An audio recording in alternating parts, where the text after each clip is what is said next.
Hello and welcome to HRTC Sport. Alright, let's take a look at what the most unfair Premier League sacking was from every year of the last decade. What Premier League manager simply just didn't deserve to be given the boot? After everything they've done for your club, to be treated like that? Let me know in the comment section whether you agree, disagree, or whatever. Oh, and by the way, try and hit 400k as soon as possible. If you could smash that subscribe button, you would be the best fig roll in the picnic basket.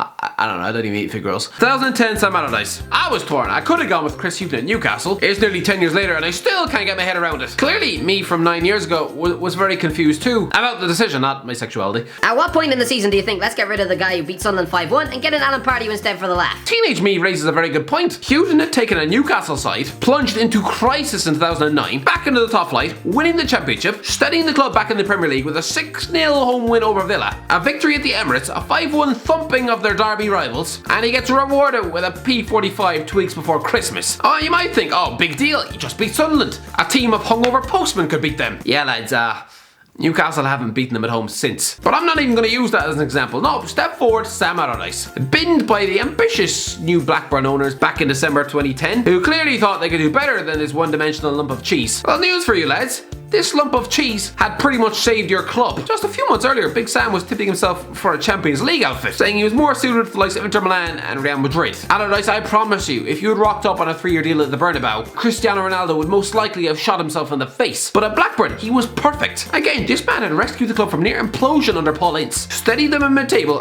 and gets sacked in December. I still don't really get it. I mean, yeah, they'd recently conceded 7 at Old Trafford. It was a bad day at the office. But what was the point of getting rid of a man with no relegations on his CV for Steve Keane? As soon as those owners started talking about Champions League football, with that egg-headed turn-up in charge, you knew they clearly weren't thinking straight. At the time, Sir Alex Ferguson called the decision absolutely ridiculous. Considering Blackburn are relegated the next season, yeah, I think we can all agree it definitely was. 2011 Carlo Ancelotti. This was Chelsea at peak ruthless stage. Nowadays, the club are a bit more relaxed about giving the manager more than 5 minutes to win a goddamn trophy. Go back 10 years ago and they were rifling through managers at the rate Russell Brand goes through a pack of condoms. I don't get it. Ancelotti had won your club a League and Cup double in his first season in charge. He finally had your club playing silky, fast-paced, flowing attacking football, scoring an avalanche of goals, and then you sack him on the final day of the next season before he was even allowed to get on the bus home from work. It was actually quite a disgusting way to treat the man. You'd swear he had Chelsea circling the relegation zone or something, but no, his biggest crime was finishing second in the league. If Frank Lampard did that this season, he'd be given a 5-year contract and awarded freedom of the city. Yet, the second season hadn't gone to plan. There were defeats to Man City, Liverpool twice, Sunderland, Birmingham, Arsenal, Wolves, Man United and Everton, but still,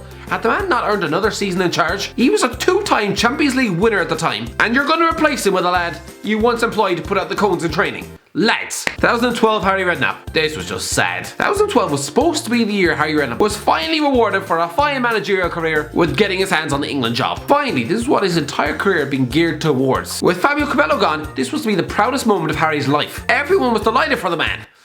Well, almost everyone. Clearly, Daniel Levy wasn't best pleased with his manager's constant flirting with the FA, especially when it bled into his work and almost destroyed their push for top 4. Harry Redknapp ready to say yes to England job on temporary basis for Euro 2012 after Fabio Capello's exit. Harry Redknapp flattered to be linked with England job. Harry Redknapp England job application goes viral on Twitter. Since February, almost since the man opened his mouth about the England job, the top 4 push almost imploded. It was February. They had just stuck 5 goals past the top 4 rival. We're sitting in 3rd. They went 2-0 up at the Emirates and we're about to go 13 points clear of the Gunners.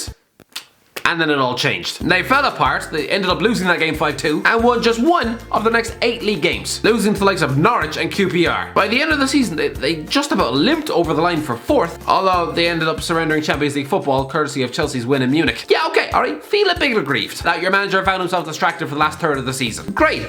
But was it worth sacking him over this? Before Redknapp, Spurs hadn't finished top 4 in decades. Now they'd done it twice in a row. And it's not as if he had the foundations laid before him. When he took the job, they were lying face down in a ditch, circling the goddamn relegation zone. Redknapp had taken this side for off their knees to a Champions League quarter-final, had finally unlocked Gareth Bale's potential, and this is how you're going to reward him. 2013 Nigel Adkins. I so very nearly went with Tony Pulis, who was tossed out of Stoke in May 2013, where the club clearly feeling they could do better than his mind-numbing brand of football. Yeah.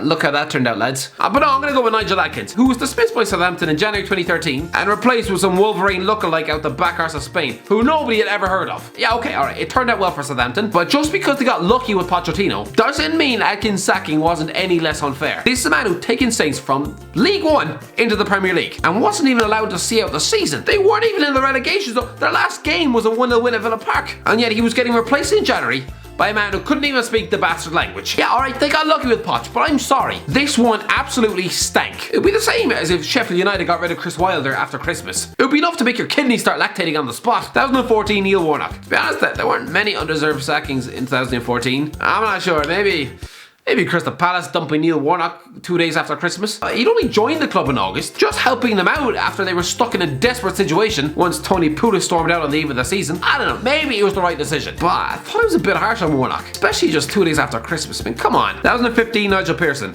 The second Nigel in this list. Look, I know, alright, Nigel Pearson left Leicester for reasons to do with his son, but still, on the face of it, alright, Pearson being sacked for a second time by the club looked a bit strange. Yeah, I get it, alright, it was to do with off the field matters, but if someone had just told you with no context that this man was given his P45 by Leicester, you'd have sneezed brain tissue out of your goddamn nose. Not only had he guided Leicester back into the top flight, he just pulled off the great escape, turning them from potential relegation dog food into one of the most informed teams in England. Their end of season survival form was title winning form. 7 wins and a draw for the last 9 games, with their only defeat being to the champions of England. It was one of the greatest comebacks I've ever seen. Fast forward a year, and Pearson is no doubt watching this team with the team spirit he'd instilled, the foundations he'd laid, lifting their first ever Premier League title against all the odds. He was no doubt sitting there biting off chunks of his own teeth. 2016, Quique Sanchez Flores. A tip to Quique Sanchez Flores: please stop going back to Watford when they treat you so badly. Christ, it's like we're returning to an ex-girlfriend who used to cut off chunks of your hair while you slept. Flores, you are a Europa League winner. Know your worth. Stop crawling back to these ruthless sackaholics. I promise you, you can do a lot better. The decision to sack him after just 10 games this season was crazy, but the one 3 years ago,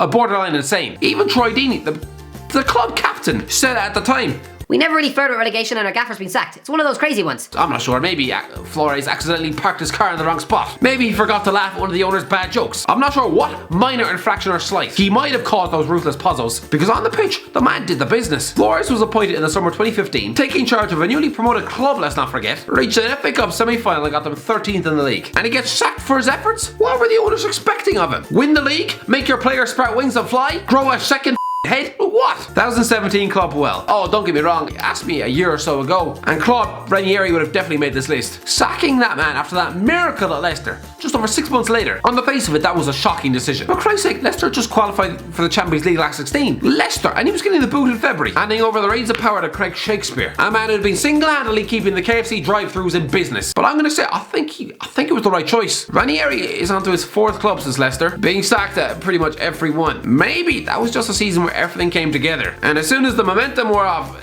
the team needed a bit of tactical nous, and he's proven he doesn't really have it. I mean, I've heard some people say he deserves to be held amongst the greatest Premier League managers of all time. I mean, he's a nice guy, but how many more times do we have to see him sacked before we all come to the conclusion that he's actually not very good? I mean, that was a weird season. Danny Simpson played every game at right back, but I don't think any of us were tricked into thinking he was the second coming of Cafu. So no, right, I'm not going to go for Ranieri. I'm going to go for Claude Puel. Ralph Hasenhüttl got this Southampton side to finish 8th and reach a cup final. He'd have droves of people queuing up in the city centre to kiss his feet. Puel, on the other hand, he just got rewarded with a sacking at the end of the season. A pretty shabby treatment, lads. 2018 Jose Mourinho. I'm going to say it. Manchester United should have never sacked Jose Mourinho. People say he failed at Old Trafford. Did he? Second in the league to Man City, 3 pieces of silverware, a Champions League last 16, beating Man City in their own backyard, famous European nights. Yeah, he spent badly at times, but what the board should have done is back him. Get him the centre halves he wants. Don't force him into pick between Chris Smalling and Phil Jones. It's like being given a choice of which STD to contract. The man is a proven world-class manager. Replacing him with a Cardiff reject who's about to make me take a Christmas bath coated in milk. Shocking. 2019 Javi Gracia. And now here's a manager who maybe spent last Christmas stuffed in a bin. Oh, Javi Gracia, I should hate you for clinging onto your job longer than expected. I really should. But no, I actually